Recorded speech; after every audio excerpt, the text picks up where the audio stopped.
Kita cuma punya 5 indera. Mitos. Jumlahnya belum diketahui pasti. Ada yang bilang 5, 7, 14, 24, bahkan 57. Indera primer kita meliputi penglihat, pendengar, pencium, pengecap, dan peraba. Selain itu, ada juga indera pendeteksi gerakan, posisi tubuh, suhu, keseimbangan, dan organ dalam. Misalnya saja, kamu bisa merasakan detak jantungmu. Coba deh tutup matamu sambil menyentuh hidung. Nah, itulah contoh propriosepsi. Kelelawar tidak bisa melihat. Mitos. Penglihatan kelelawar di malam hari sebetulnya lebih tajam daripada kita. Hanya saja kemampuan itu akan menurun saat siang hari, karena hewan ini cuma akan melihat objek di sekitarnya dengan warna hitam dan putih. Kemungkinan mitos ini berasal dari sonar yang dipakai kelelawar untuk melakukan navigasi tanpa harus menggunakan matanya. Unicorn sebetulnya memang ada. Benar. Tapi bukan berwujud kuda, kemungkinan biang keroknya adalah rusa. Kelainan genetik bisa ditandai dengan adanya tanduk tunggal pada beberapa spesies. Dan mungkin inilah yang jadi penyebab munculnya legenda unicorn sejak zaman dahulu kala. Madu nggak akan bisa basi. Mitos. Kalau diangin-anginkan di lingkungan yang lembab, yakin deh kalau madumu juga akan basi. Agar madumu tidak basi, tutup rapat-rapat dan jauhkan dari air, oke? Karena di dalamnya terdapat zat anti jamur dan antibakteri, organisme pun takut kalau mau numpang hidup di situ. Kalau disimpan dengan baik, madu akan tetap bisa dikonsumsi. Jeruk selalu berwarna oranye. Mitos.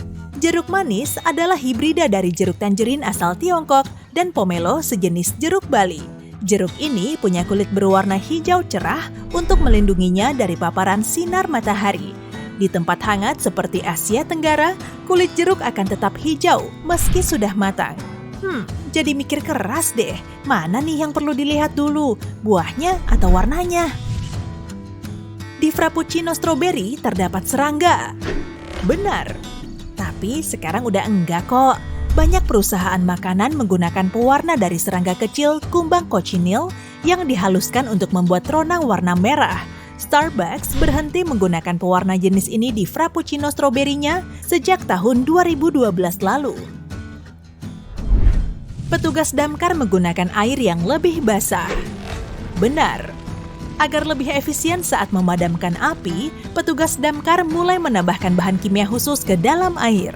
Bahan pembasah ini mampu mengurangi tegangan permukaan air sehingga air akan lebih mudah menyebar dan meresap.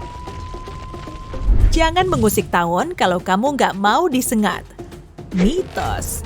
Trik ini memang bisa kamu pakai saat menghadapi lebah, tapi kalau kamu melihat kerabatnya yang kuning ini, ceritanya akan beda jauh. Terkenal sebagai tawon yang super galak, hewan ini bisa tiba-tiba menyengatmu. Hati-hati ya kalau kamu kebetulan berjalan di dekat sarangnya. Udahlah, mending jauh-jauh aja. Menara Eiffel seharusnya dipreteli setelah 20 tahun. Benar.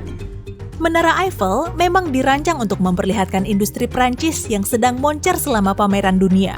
Para perancangnya menaruh pemancar dan antena di puncaknya agar menara ini tidak dirobohkan. Widih, cerdas juga. Kutu rambut lebih menyukai rambut kotor. Mitos. Kutu tidak terlalu menghiraukan aspek kebersihan kok. Hewan ini cuma perlu rambut manusia sebagai tempat hidup. Mau rambut berkilau kek, mau berminyak serupa wajan kotor kek, semuanya juga ia hinggapi. Kutu memakan kulit kepala kita, dan rambut hanyalah tempat untuk kongkow. Punuk unta menyimpan air. Mitos. Unta tidak menyimpan air, tapi menyimpan lemak di jaringan tubuhnya. Mirip-mirip kayak aku lah ya kalau habis liburan. Penyimpan lemak ini bisa membuat unta tetap bertahan hidup selama berhari-hari di tengah gurun walau tanpa makanan. Hewan berpunuk ini mengasup banyak air lalu menyimpannya di dalam aliran darah. Kamu harus minum 8 gelas air setiap hari. Mitos. Kita memang perlu tetap terhidrasi, terutama saat cuaca panas. Tapi perlu diingat ya, setiap minuman juga terbuat dari air, termasuk juga teh dan kopi. Tubuh kita bisa jadi indikator ampuh yang bisa mendeteksi kapan harus minum air. Kamu haus? Ya sudah, minum dulu aja. gajah punya ingatan super. Bener! Wajar sih ya, ukuran otaknya paling besar di kalangan hewan darat. Ingatannya memang tajam, bahkan mamalia jumbo ini bisa mengingat seluruh wilayah teritorialnya, teman-temannya, dan juga sumber air. Kemampuan ini sangat diperlukan untuk menjaga hierarki sosialnya. Dan canggihnya lagi, kemungkinan hewan ini punya ingatan lebih tajam dari kita. Tadi kuncinya aku tinggalin di mana sih? Mitos lain, katanya oposum bergelantungan di ranting pohon menggunakan ekornya. Ekor oposum memang membantunya memanjat pohon, tapi ekornya tidak bisa menopang beratnya. Bahkan oposum yang ahli senam gantung sekalipun hanya bisa bertahan maksimal beberapa detik. Legenda mengatakan penguin akan terguling ke belakang saat melihat pesawat terbang. Ini mitos terimut yang pernah ku dengar sih. Penguin mampu menjaga keseimbangannya apapun yang terjadi, bahkan sambil menatap langit. Tapi pesawat yang terbang rendah memang bisa membuat penguin kabur dari sarangnya karena panik. Matahari adalah bola api. Agak mirip. Tapi apa yang kita lihat sebagai matahari di langit adalah hasil dari proses peleburan nuklir yang terus-menerus. Proses ini melepaskan energi yang sangat banyak setiap detiknya. Tapi sebenarnya, tidak ada yang terbakar di sini. Agar menyala, api butuh oksigen yang jarang ditemukan di matahari. Matahari berwarna kuning. Kekuatan layaknya cahaya matahari ini sangat besar, tidak dapat digolongkan dalam satu warna saja. Ada banyak campuran warna yang membuatnya terlihat putih. Matahari terlihat kuning atau oranye, kadang merah. Itu karena atmosfer bumi mengurai warna seperti biru, hijau, dan ungu. Itu juga sebabnya langit terlihat berwarna biru. Air sangat langka di alam semesta. Kedua unsur penyusun air sangat melimpah di alam semesta. Kita pikir air langka karena sangat jarang ditemukan di planet lain. Tetapi, ilmu pengetahuan mengatakan ada banyak planet besar yang setengah dari masanya adalah air. Sebagai perbandingan, masa air di planet kita hanya 0,02%. Seluruh komet punya ekor. Kenyataannya, komet hampir tak terlihat sebelum mendekati bintang dan ekornya muncul. Ekor ini terdiri dari butiran es yang berhamburan saat komet mendekati panas bintang. Jika tidak dipanaskan, komet tidak akan punya ekor. Ruang kosong di luar angkasa dingin. Ruang angkasa bukan cuma dingin, tapi sangat dingin. Minus 270 derajat Celcius. Pakai sweater saja tidak cukup, tapi semakin mendekati matahari, suhu bisa mencapai 121 derajat Celcius. Itu sebabnya, pakaian antariksa berwarna putih, mereka perlu memantulkan sebanyak mungkin cahaya dan panas.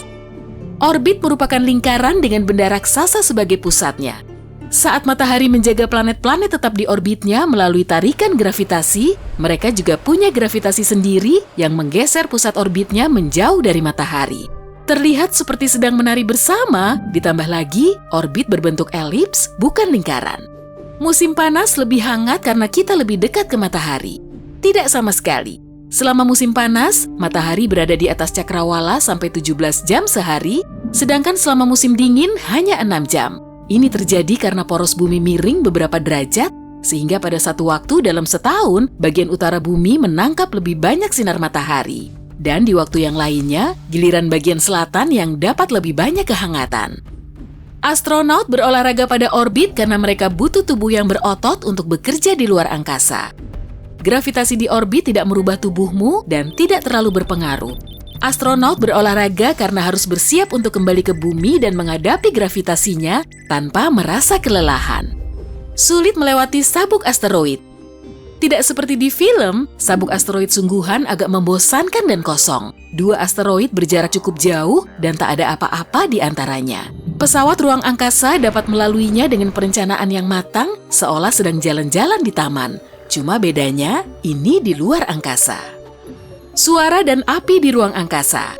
Tidak ada oksigen di luar angkasa, jadi jika pesawat luar angkasa meledak, api akan membakar oksigen di dalamnya, lalu menghilang begitu saja. Dan dalam ruang hampa, tidak cukup materi untuk menghantarkan suara.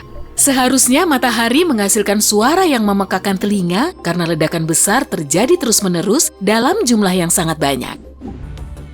Warp yang bisa mendistorsi ruang waktu dan mampu membawa tokohnya ke sudut terjauh galaksi alien dalam sekejap selalu menjadi inti dari setiap lakon luar angkasa. Pesawat luar angkasa yang punya fungsi ini selalu ditampilkan sebagai pesawat yang bisa seketika berakselerasi dari nol ke kecepatan cahaya. Kalau memang begini kondisinya, menurut hukum fisika, semua awak pesawat itu akan terhempas ke kursi.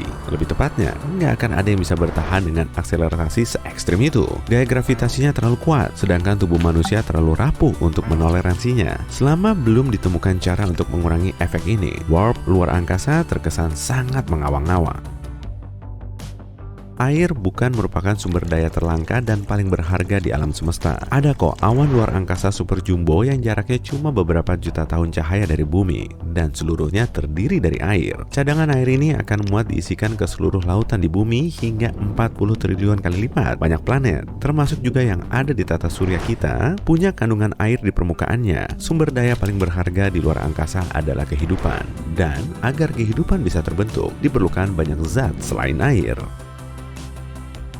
Astronot sering terlihat berolahraga di ISS dan pesawat ruang angkasa sci-fi. Ya, betul banget. Mereka perlu aktivitas fisik, tapi tujuannya bukan untuk mendapatkan tubuh kuat saat bekerja di luar angkasa. Gravitasi di atas sana jauh lebih lemah, dan astronot tidak banyak menggerakkan otot layaknya di bumi. Jadi saat mereka kembali ke bumi, gravitasi akan menghantam tubuh mereka seperti palu godam. Akibatnya, tubuh mereka akan jadi seperti jelly. Untuk mengurangi efek tersebut, para astronot ini berolahraga setiap hari.